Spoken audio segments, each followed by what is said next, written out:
Shortly after the Taliban took control of Kabul, they assessed what the US had left behind. We're here right now with the Taliban as they enter into what was only minutes ago was an American-controlled portion of the military airport. The US tried to render all of its weaponry and equipment inoperable.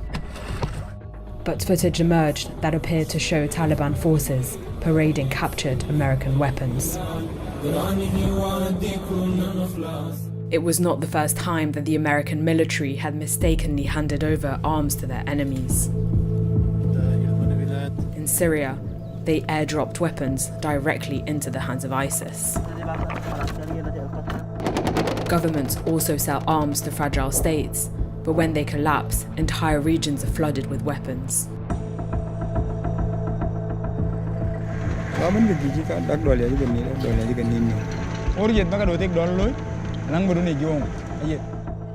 These displaced arms can fuel war and suffering for decades, killing and maiming innocent civilians.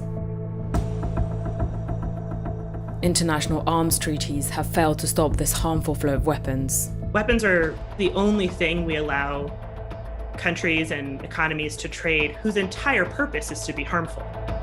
So how are killing machines ending up in the wrong hands? This is how displaced arms are fueling global conflict.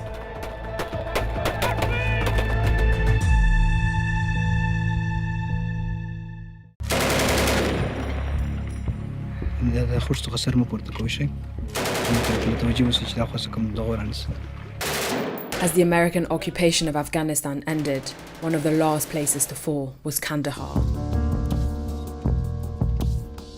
The Afghan forces were allowed to surrender under one condition. Our leaders had negotiation with the Taliban to abandon the city, so that's why we don't have civilian casualties in the city. They agreed to hand over millions of dollars of US-supplied weapons in exchange for safe passage on government flights. Days later, footage appeared to show a Taliban-operated Black Hawk hovering above Kandahar. Weaponry ending up in the wrong hands is known as weapons diversion. The diversion matters so much because our whole effort as an international community to regulate the arms trade has focused on how the weapons will be used and by whom. And when diversion happens, it means you're sort of going off on a whole other path, and the weapons aren't being used by authorized users or for the authorized uses. In the chaos of war, armies often leave weapons behind. These are all just abandoned weapons. I could just grab an AK if I wanted one. It's rarely the intention to leave weapons behind, but circumstances may dictate that staying behind to dispose of them properly or withdraw them may not always be possible. If it's inevitable that they'll be diverted, how can you justify transferring those arms? If you have time to plan the extraction of your personnel and the breaking down of your infrastructure, you also have time to plan the extraction of the deadly weapons that you brought with you to fight that war. But just a month before withdrawing, the US provided more arms. We provided advanced weaponry, and we're going to continue to provide funding and equipment. The country leaving may think to solidify the outcome of this war it's fought. The great solution is to funnel more weapons into that area. But the US misjudged the situation, like it had done before in Vietnam and Iraq. People, lorries and cars, all chasing one American evacuation convoy after the other. And almost as many more were still waiting their turn. Back in July, you said a Taliban takeover was highly unlikely. Was the intelligence wrong, or did you downplay it? They said that it was more likely to be sometime by the end of the year.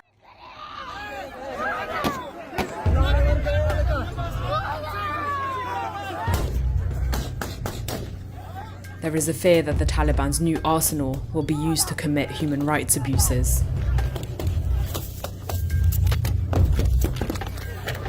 If you have weapons being funneled into the end of a conflict, but the end of the conflict is only really the end in the eyes of one actor, that's not going to make the space safer, right?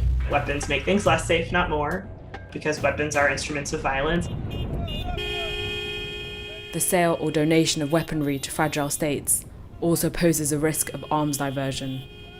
In 2011, Libya was in chaos. People are being killed. They're being killed by large caliber bullets, heavy machine guns.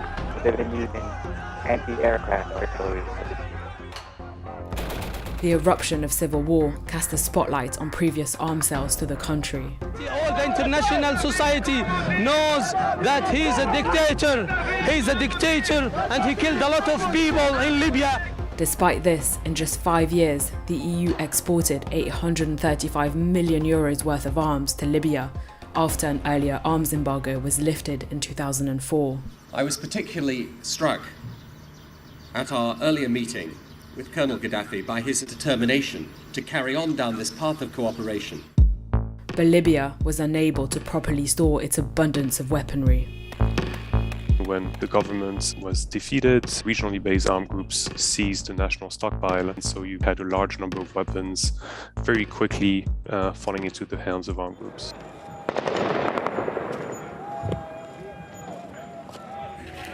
Five months following the fall of Gaddafi, militants armed with heavy weaponry from Libya overthrew the Malian government.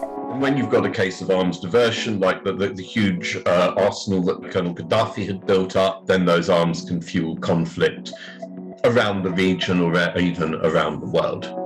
The EU had legally exported these weapons to Libya, but many had questioned the morality of doing so. Weapons sales make a lot of money for a country selling weapons.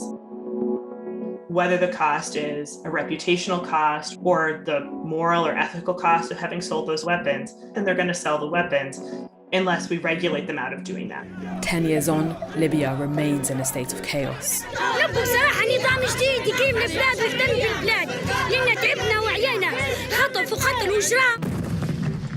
Efforts have been made to stem the tide of Libya's black market weapons. There's now good international guidance on what kind of markings should be on firearms, and that includes a serial number.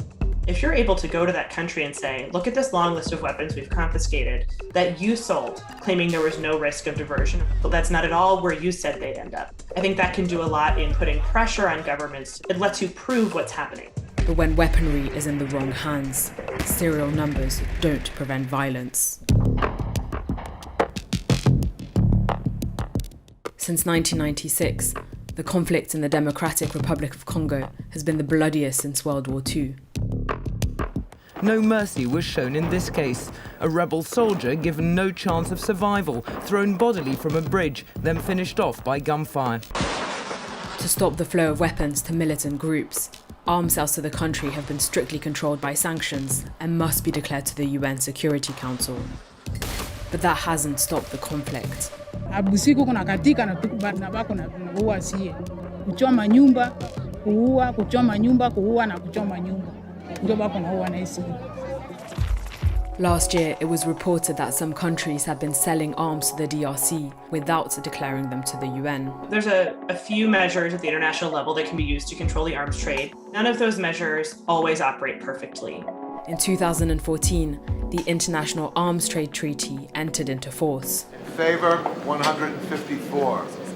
Against, 3. Abstain, 23. It was a strong vote. 154 nation-states voted yes. It was hoped that this treaty would stop weapons from ending up in the wrong hands. One of the primary purposes of the treaty is to reduce human suffering in the world. On paper, this treaty has been commended. The treaty is written very effectively.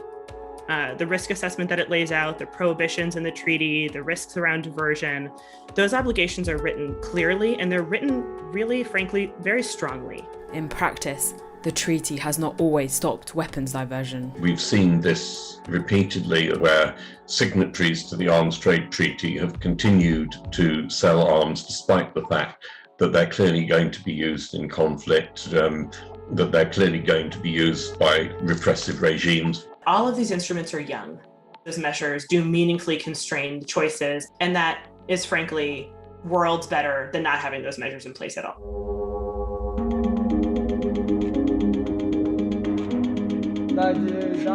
In Afghanistan, the Taliban's capture of operable US weapons will have long-term consequences. The impact will be measured over years and possibly decades, because these are weapons that will last a very long time. Human suffering tends to last as long as the weapons do. South Sudan, 10 years after its independence, remains plagued by violence and is awash in weapons. I started running, then he was following me. Then they started shooting me. Over the last decade, the surgical teams of the International Committee of the Red Cross in South Sudan have provided treatment to more than 9,000 patients wounded by weapons. Many of these are children. Countries often refuse to implement the measures to help stop weapons diversion. You need to be actually following up and checking what happens with equipment, potentially inspections on the ground. Very, very few countries do this. Ultimately, weapons cause harm, whether they're in the right hands or not. There's this antiquated idea, but that's still pretty prevalent and unfortunately relatively popular, that weapons make for a more secure environment. It's pretty flatly untrue, and it's been shown to be. The more militarized and heavily armed a country is, the more it can use those arms to harm people. And harming people, in fact, destabilizes that country and breeds insecurity, not security.